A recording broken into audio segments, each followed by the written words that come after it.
Hola chicos, ¿cómo va? ¿Todo bien? Bueno, arranquemos en este Power con un sistema linfático, ¿sí? Este va a ser importante para entender ciertas cuestiones que van a repercutir en el resto del contenido que estamos evaluando en esta materia, ¿bien? Así que prestemos atención, que son cosas que, así como aprendimos vascularización, ¿bien? Aprendimos inervación, está bueno también conocer el concepto de sistema linfático. Bien chicos, otra vez les hice un reacomodamiento de las diapos porque esto hubiera sido algo con lo que empezaba la clase dibujándolo y en este caso me es más fácil adelantar una diapo, ¿sí? Entonces, para poder entender el sistema linfático, tenemos que entender que hay una comunicación entre los que se llaman los compartimientos corporales del cuerpo, ¿sí? Sobre todo los compartimientos de líquidos corporales, ¿bien? Vamos a ver que los seres humanos somos prácticamente agua, 60% de nuestro cuerpo está hecho de agua, ¿sí? Aunque no lo parezca, y el restante 40% es sólido repartido entre las proteínas, las minerales, ¿sí? Las grasas, etc. ¿Bien? De ese 60% que es agua, ¿sí? Se va a encontrar dividido en compartimientos que están en estrecha relación. Vamos a dividir primero en 2 tercios y 1 tercio, ¿sí? 2 tercios de ese 60% están formando lo que se llama el compartimiento intracelular, o sea, es el líquido que está dentro de las células. Todo lo que no esté dentro de la célula, entonces, ese tercio que nos quedaba va a ser el líquido extracelular, por fuera de la célula. ¿Bien? Y a su vez, ese líquido extracelular lo podemos encontrar en dos compartimientos. Puede estar en el intersticio, o sea, entre las células, y va a ser justamente fluido intersticial, o puede estar contenido dentro de los vasos sanguíneos, lo que sería líquido intravascular, formando lo que es el plasma. ¿Sí? Entonces, compartimientos de líquidos corporales van a tener relaciones entre ellos, ¿sí? Vamos a hablar macroscópicamente de líquido intracelular y líquido extracelular. Y cuando hablamos del extracelular tenemos dos compartimientos, el intravascular y el intersticial. ¿Bien? Bien, ahora sí, empecemos con sistema linfático. Vamos a decir que el sistema linfático forma parte del sistema circulatorio, ¿sí? La única diferencia que tiene con el sistema circulatorio es que por el sistema linfático va a transcurrir un líquido que se llama linfa, ¿bien? Mientras que por el sistema cardiovascular va a transcurrir la sangre, ¿sí? Por el sistema linfático no hay sangre, el sistema cardiovascular no hay linfa, pero juntos forman el sistema circulatorio, ¿bien? Todo el mundo entiende que entre el compartimiento intravascular, o sea, el plasma, el compartimiento extracelular, intersticial, ¿sí? Y el compartimiento intracelular, siempre hay movimiento y hay transporte, ¿sí? Acuérdense que en los vasos sanguíneos estamos transportando el oxígeno, los nutrientes, las proteínas, etc., ¿sí? Y que eso lo estoy volcando al espacio intersticial y que de ahí están llegando a las células. Y las células a su vez están volcando sus productos, algunos de esos productos vuelven a la sangre y otros productos quedan en el espacio intersticial. ¿Bien? Ahora, siempre va a haber un sobrante. Hay parte que pasa directo de la sangre hacia la célula, hay partes que pasan directo de la célula hacia la sangre y hay un montón que me queda en el espacio intersticial. ¿Sí? Ahora, si yo no tuviera una forma de drenarlo esto, estaría en problema. ¿Sí? Cuando esto falla, lo que tenemos son edemas, ¿sí? ¿Vieron a veces cuando se golpearon que dice chichichón y parece mullido, ¿sí? Como que hubiera líquido abajo? Bueno, eso está edematizado, ¿sí? Hay un sobrante de líquido tisular ahí que todavía no se reabsorbió. Entonces, como eso sería un problema, ¿sí? Y a la larga nos traería un montón de complicaciones, existe, el cuerpo es extremadamente inteligente en esto, un sistema, ¿sí? De rebosamiento del drenaje del líquido tisular sobrante. ¿Sí? Ese sistema de drenaje va a ser el sistema linfático. ¿Sí? Todo aquel líquido que sobra, que está acumulado en el espacio intersticial, va a pasar, ¿sí? A los plexos linfáticos, que son los que van a estar en contacto con estos tejidos, y va a ser transformado en linfa. ¿Sí? Como estamos hablando de que es un filtrado plasmático, esta composición del linfa va a ser muy parecida al plasma sanguíneo, con pequeñas diferencias. ¿Bien? Entonces, no solamente eso, sino que también el sistema linfático va a estar estrechamente relacionado con el sistema inmune. Sistema inmune que es el sistema de defensa del cuerpo. Vamos a hablar de otros elementos del sistema linfático como son los nódulos, ¿sí? Y los ganglios, los tejidos linfáticos y los órganos linfáticos.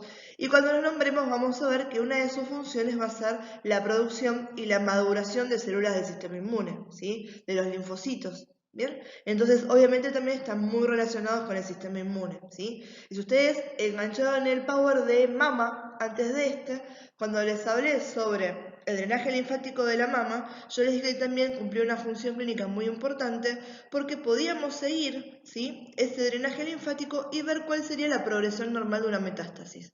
Igual eso quédense tranquilo que lo vamos a retomar más adelante, obviamente centrado en el sistema linfático, ¿bien? Un ejemplo que yo siempre les doy es, imagínense qué bajón sería si yo me olvido la canilla de la bañadera abierta y mi bañadera no tuviera esas pequeñas hendiduras que hacen que el agua que sobra se vuelva a reincorporar al sistema cloacal. ¿Sí? Esas rendijas que me están reincorporando lo que sobra, ¿sí? Serían el sistema linfático. ¿Bien? Y una cosa que se las voy a decir ahora y se las voy a volver a recalcar más adelante, el sistema linfático funciona de forma unidireccional, ¿sí? Va de un punto al otro y no tengo retroceso. Piensen esto, yo estoy esperando algo que no se me desborde. ¿Tiene sentido que lo que yo salgo de un lado lo vuelva a meter? Imagínense el mismo ejemplo que le doy siempre. Tengo un bote que tiene una fuga, se me está hundiendo y yo estoy como loca sacando, ¿sí? Baldazos de agua para afuera. Y los tengo a ustedes del otro lado metiéndome baldazos adentro del bote. Nos hundimos los dos, ¿sí? Entonces, claramente el sistema linfático, como es un sistema de drenaje, es un sistema unidireccional. ¿Bien? Listo. Se los dije ahora para que les quede bien claro eso y ahora después me van a escuchar que se los voy a repetir porque a mí me encanta repetir las cosas, chicos.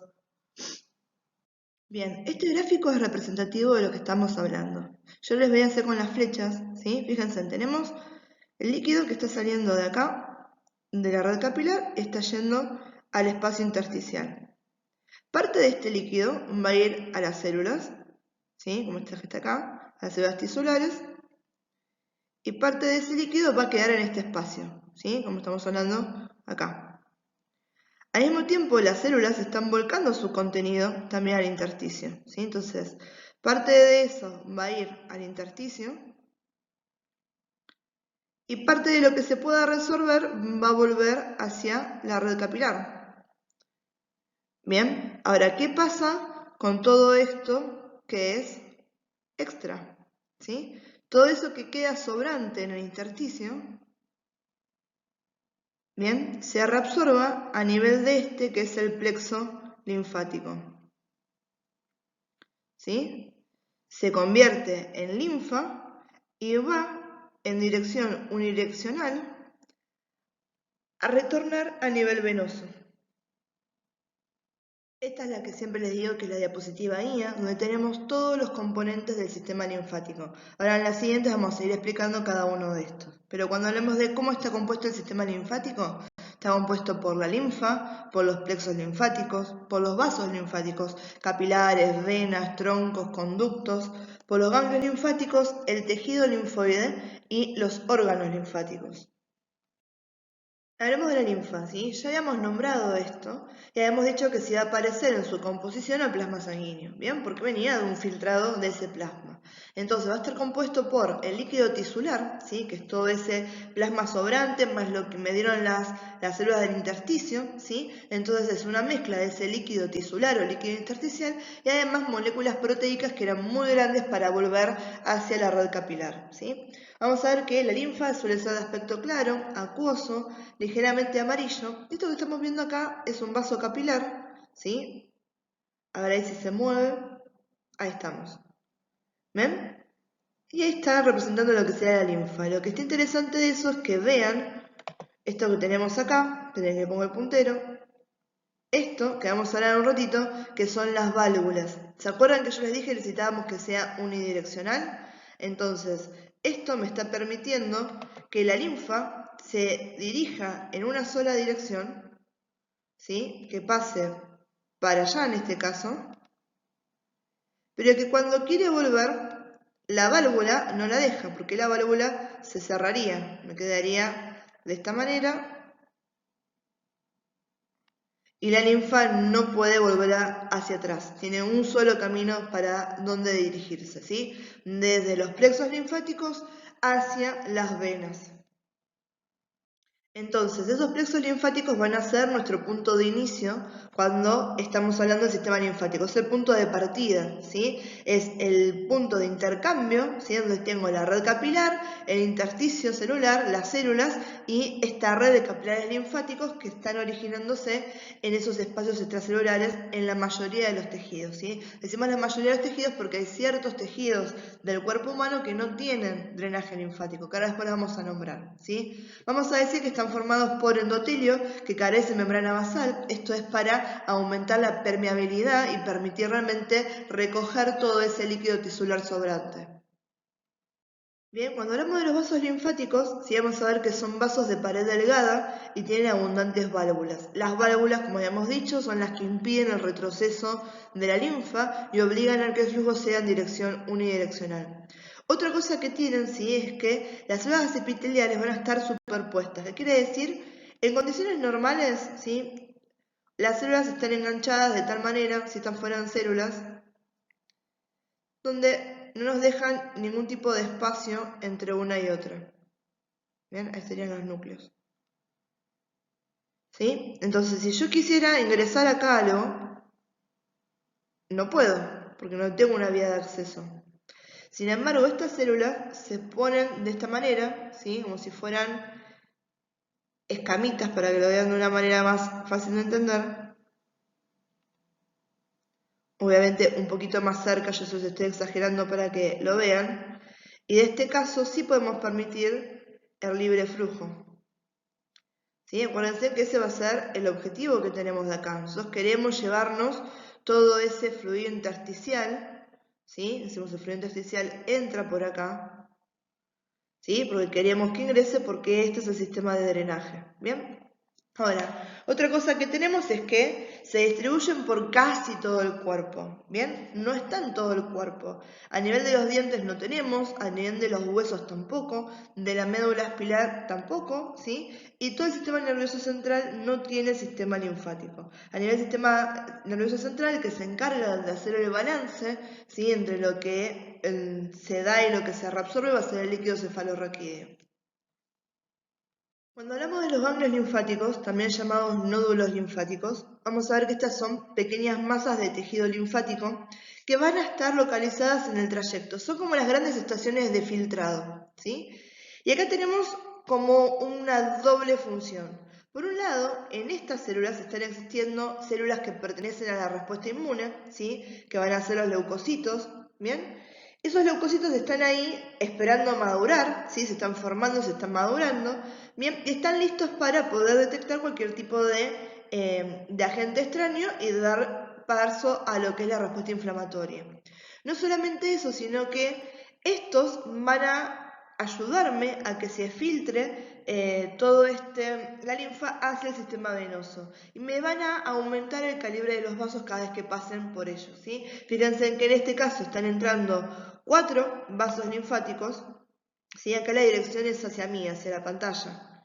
Miren que le el puntero, ¿sí? La dirección es hacia acá, hacia abajo, ¿bien? Fíjense en 1, 2, 3, 4. Los 4 llegan a esta gran estación de filtrado, ¿sí? Donde tengo justamente acá adentro, ¿sí? Un montón de células que pertenecen a la respuesta inmune, ¿bien? Que me pueden defender. Una vez cuando salgo de esto, ya salgo como un vaso de mayor calibre, ¿sí? Tenemos los vasos aferentes, que son de menor calibre, y el vaso eferente va a ser de mayor calibre. Cuando hablamos de tejido linfoide, ¿sí? Estamos hablando de tejido asociado a lo que es el sistema linfático, y acá entra esa relación que tenía el sistema linfático con el sistema inmunitario, ¿sí? Van a ser zonas de producción de linfocitos o de maduración de linfocitos. Están en varios lados del cuerpo, ¿sí? Vamos a ver que después el tejido linfoide se asocia en órganos y hay órganos linfáticos primarios y órganos linfáticos secundarios, ¿bien? Esto depende en el tema de producción y maduración de los linfocitos. Los linfocitos son las células, ¿sí? Los glóbulos blancos, las células de la defensa, ¿bien? Entonces tenemos los ganglios linfáticos que los habíamos nombrado, el timo, ¿sí? El vaso, esos son dos grandes productores, las amígdalas, ¿sí? Y la médula ósea roja. Después también los tenemos en algo que se llama membranas asociadas al tejido linfoide, que van a ser la membrana del sistema digestivo y la membrana del sistema respiratorio. Fíjense, si decimos que esto tiene que ver con defendernos de amenazas externas o defender al cuerpo, ¿qué lugares son más vulnerables para nosotros? El sistema respiratorio, donde todo el tiempo estamos filtrando aire de afuera, y el sistema digestivo, que siempre estamos incorporando cosas de afuera. Entonces son dos lugares donde tiene sentido que mi sistema inmunitario y sobre todo estas células de defensa estén más alerta a lo que pueda llegar a pasar, ¿sí? Entonces tejido de linfoide son zonas de tejidos, ¿sí? Que producen o maduran a los linfocitos, que son las células de la respuesta inmunitaria, ¿sí? Las células que me manejan el estado inmunitario, el estado de defensa que tiene el cuerpo. Cuando hablamos de las funciones vamos a ver que están asociadas a dos cosas en particular. Primero, con lo referente a que este sistema es de drenaje y segundo, con lo que tiene que ver con el sistema inmunitario. Lo que tiene de referencia con ser un sistema de drenaje del cuerpo, estamos hablando que va a ayudar a mantener el equilibrio osmolar, ¿sí? Entonces estamos hablando que nos mantiene estable la concentración de solutos. A partir de las concentraciones que haya, se van a manejar los traspasos de fluidos entre los compartimentos corporales, ¿sí? Entonces, controlando la concentración de proteínas en el intersticio, el volumen intersticial y la presión, están manteniendo todo el equilibrio para que no haya desbalance y, por ejemplo, tengamos esa edematización que habíamos hablado anteriormente, ¿sí? A nivel digestivo, este tiene una función accesoria. Vamos a ver que en el intestino hay algo que se llaman quilíferos, ¿sí? Y esos quilíferos ayudan a la absorción y el transporte de grasa de la dieta, ¿sí? Eso pasa también a lo que es linfático. Y en cuanto a lo que es el sistema inmunitario, habíamos dicho que las células maduraban, ¿sí? Se producían los anticuerpos específicos, ¿sí? En los ganglios linfáticos, en el tejido linfoide, pero no solamente eso, sino que el sistema linfático también nos va a proveer una vía de transporte para estas células, ¿sí? Entonces vamos a ver dónde van a, por ejemplo, esos linfocitos viajar a las áreas de infección. Y acá estamos viendo con otra función que tiene relevancia clínica en realidad, y es que vamos a ver que no solamente las células del sistema inmune, los leucocitos, van a utilizar esta vía para viajar, sino que van a aportarnos una ruta de diseminación de cierto tipo de células cancerígenas, ¿sí? Que va a ser bastante predecible. Entonces yo sé que tengo un cáncer primario, ¿sí? Y siguiendo, acuérdense que dijimos que era unidireccional, entonces no tiene muchas alternativas de traspaso a través de la linfa, ¿sí? O sea, va a ir de un punto A al punto B, al punto C, al punto D, yo ya lo conozco cuáles son esos puntos, puedo ir a buscar, digo, bueno, tengo cáncer acá en el punto A, vamos a ver si en el B tengo cáncer o no. Si no tengo cáncer, buenísimo, quiere decir que se circunscribió al punto A. Si tengo en el punto B, digo, bueno, avanzó, lo que tengo ahí es una metástasis. Y del punto B sé que el siguiente que puede ser afectado es el C. Entonces voy y voy a chequear el C. Entonces tengo una forma de adelantar o de prevenir esta patología, ¿sí? Vamos a ver que de todos los tipos de cáncer, los más comunes que utilizan el sistema linfático como medio de dispersión van a ser los carcinomas, que son los tumores epiteliales, ¿sí? Entonces, vamos a ver que generalmente estos puntos, que son los puntos de anclaje, ¿sí? Que uno los puede biopsiar y los puede ver a ver cómo están, son los ganglios linfáticos, ¿sí? Que estos, acuérdense que eran esos grandes filtros, ¿bien? Son grandes filtros. A veces pueden llegar a destruir las células, pero muchas veces lo que hacen se terminan convirtiendo en lugares metastásicos, ¿sí? Pero dentro de todo nos sirven porque podemos prever lo que está pasando, ¿bien? No solamente eso, sino ahora vamos a ver en la diapositiva siguiente, estos ganglios, ¿sí? Estos ganglios linfáticos o nodos linfáticos son los grandes indicadores de lo que me está pasando a nivel infeccioso en el cuerpo, a nivel inflamatorio. Esto es lo que estaba diciendo recién, ¿sí? Yo me puedo empezar a sentir mal y de golpe me es difícil tragar y siento que tengo hinchados los ganglios, ¿sí? Pero, che, no tengo, tocamos acá el cuello, me parece que están hinchados. Y tenés flor de faringitis o tenés amigdalitis, ¿bien? Lo están dando, son precursores que nos están avisando, ¿sí? Porque captaron estas células que son antígenos, ¿bien? Y están reaccionando y esa reacción nos lleva a lo que es el proceso inflamatorio, ¿sí? Entonces son precursores de la inflamación, nos está avisando que algo está pasando y es anterior a que yo tenga la infección o la lesión. Entonces se me hinchan los ganglios y voy al médico a ver qué está pasando, ¿sí? Es una infección viral, es una infección bacteriana, ¿qué es lo que tengo, ¿sí? Y esos ganglios, sí, acá tienen algunas, que son las más comunes, ¿sí? Se me inflan los ganglios en las axilas, a nivel de la ingle, a nivel del cuello, ¿sí? Entonces, estos son los palpatorios, lo que uno generalmente va a revisar en el paciente. Y aunque en muchos lados no nos cuentan de estos estudios, ¿sí? Nosotros podemos estudiar el sistema linfático por adquisiciones radiológicas, ¿bien? Lo podemos estudiar como estudios de medicina nuclear, lo podemos estudiar como resonancia magnética, los podemos estudiar, ¿sí? En radiología convencional como un estudio contrastado, ¿sí? Esto se llama en este caso, ¿sí? Las linfografías. Vamos a ver que hay una separación de términos cuando hablamos de si queremos estudiar los vasos o queremos estudiar a los ganglios, ¿sí? Cuando hablamos de los vasos, aplicamos el medio de contraste y tomamos las adquisiciones a la hora. Y ahí estamos hablando de una linfagiografía. Cuando queremos estudiar los ganglios, aplicamos el contraste y los vemos recién a las 24 horas. Estamos hablando de una linfadenografía, ¿sí? Linfagiografía y linfadenografía. El medio de contraste pueden ser, ¿sí? Dos, los más comunes, el bipiodol, que es un aceite iodado hidrosoluble, o tenemos también el etiodol, que es un aceite etiodizado, ¿sí? Y ahora yo les voy a mostrar en lo siguiente lo que se hace generalmente se inyecta a nivel de las manos o a nivel de los pies, ¿sí? Uno tiene que marcar o identificar al vaso linfático con un colorante, inyectando un colorante entre, ¿vieron la telita que hay entre los dedos? Por ahí, sí, da impresión un poquito. Con azul violeta o azul cielo, sí, 11, 4%, no importa. Y después que se identificó, nos pasan un ratito chiquitito, ahí ya el médico lo que tiene que hacer es canalizar, si se disecciona y se canaliza el vaso linfático. Entonces esto es un procedimiento quirúrgico, pero lo podemos hacer en la sala, ¿sí? Teniendo en cuenta todo eso. Y a partir de ahí se inyecta el contraste, ¿sí? Generalmente unos 6 milímetros. Acá tenemos diferentes imágenes, ¿sí? Seguimos estudiando los vasos linfáticos y los ganglios linfáticos. Estas dos que están acá se corresponden a este estudio, ¿sí? Por radiología mediante contraste, ¿sí? Y radiología convencional.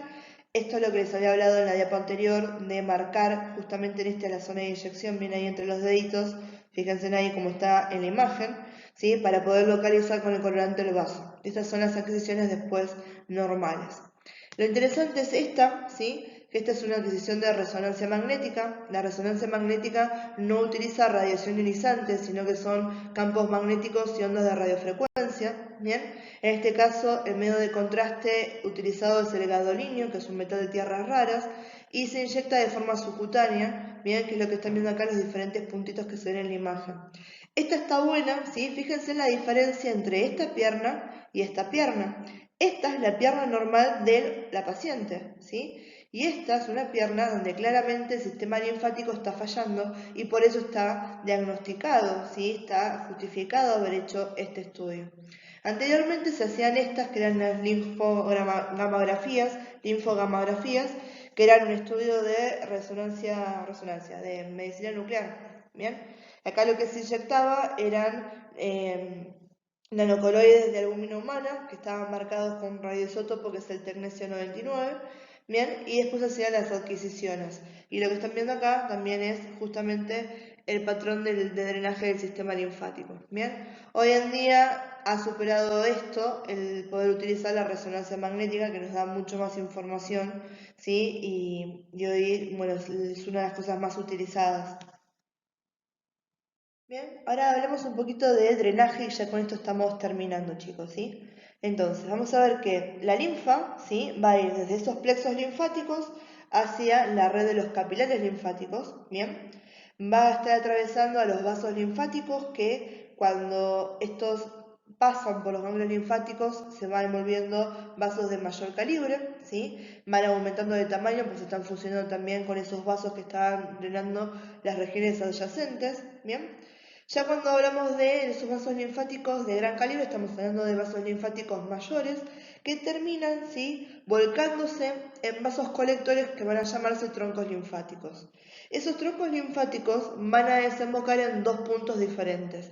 O me desembocan en el conducto torácico o me van a desembocar en el tracto linfático derecho o también llamada gran vena linfática derecha. ¿Sí? Entonces tenemos plexos capilares vasos interpuestos a los nódulos aumentan de calibres, los vasos linfáticos de mayor tamaño me forman troncos linfáticos y los troncos linfáticos terminan desembocando en estas dos estructuras, o en el conducto torácico o en el tracto linfático derecho, o también llamada gran vena linfática derecha.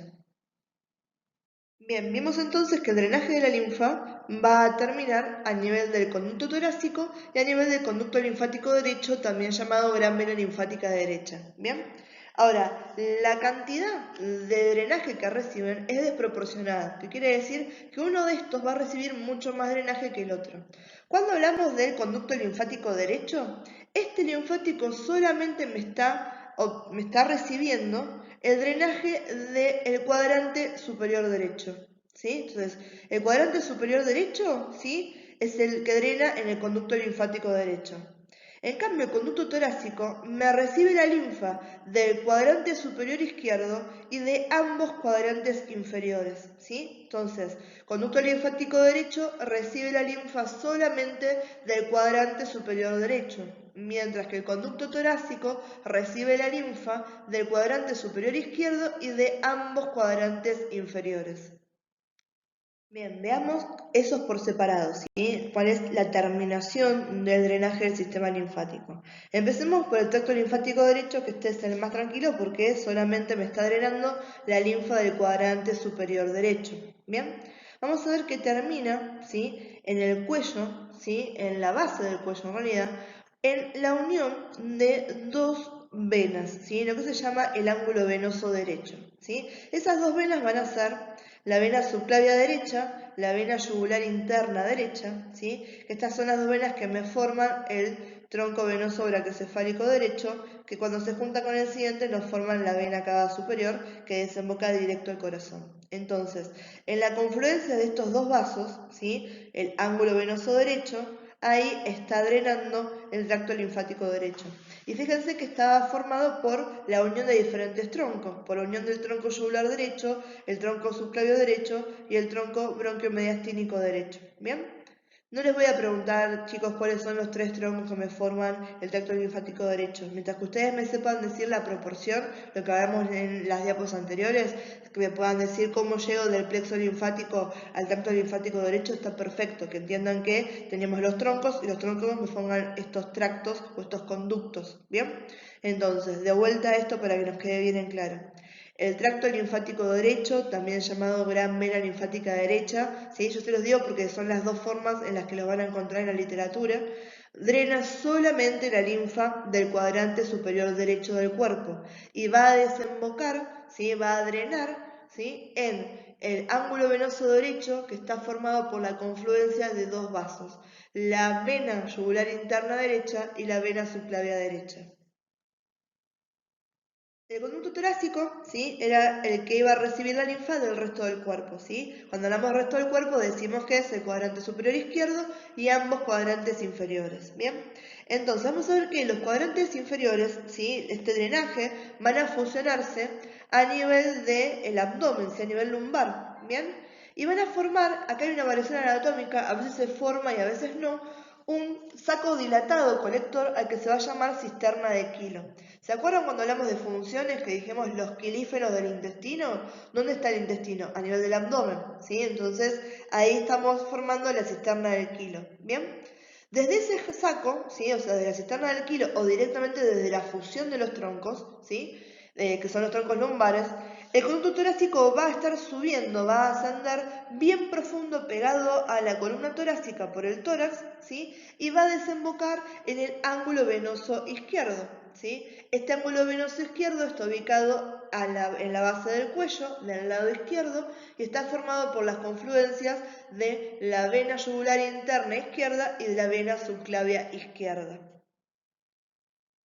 Entonces, fíjense, si empezamos por abajo, acá tenemos a los dos troncos lumbares, tronco lumbar derecho, tronco lumbar izquierdo, que a la altura abdominal pueden o no formar la cisterna de Kilo o pueden directamente fusionarse, ¿sí? Después suben a nivel torácico, fíjense que estoy acá a nivel de T12, ¿sí? Entonces acá estoy en bien región torácica y esto se llama conducto torácico, ¿sí? No me olvido también que recibo afluentes de la parte del miembro superior, del cuadrante superior izquierdo, en forma de los troncos yugular izquierdo, el tronco subclavio izquierdo y el tronco broncomediastínico izquierdo, ¿sí? Y todos estos, ¿sí?, van a drenar como conducto torácico en la confluencia de estas dos venas, la vena yugular interna, ¿sí?, y la vena subclavia izquierda, ¿bien? Izquierda las dos, ¿no? Y ese es el ángulo venoso izquierdo.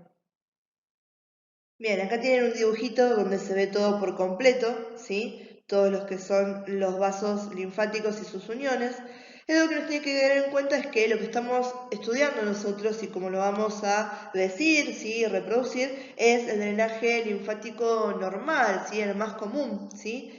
Entonces, este es el patrón que va a adoptar la mayor parte de la linfa, pero sí vamos a ver que existen, ¿sí?, vasos comunicantes que hacen anastomosis en diferentes partes del cuerpo en proporciones libres, ¿sí? Entonces, existe eso, ¿sí? Tenemos vasos linfáticos intercostales, hay un montón de otros vasos linfáticos, pero estas dos desembocaduras, ¿sí?, y esta forma de drenaje que estamos hablando es lo que a mí me interesa que nos quede bien en claro, sobre todo a este nivel, ¿bien?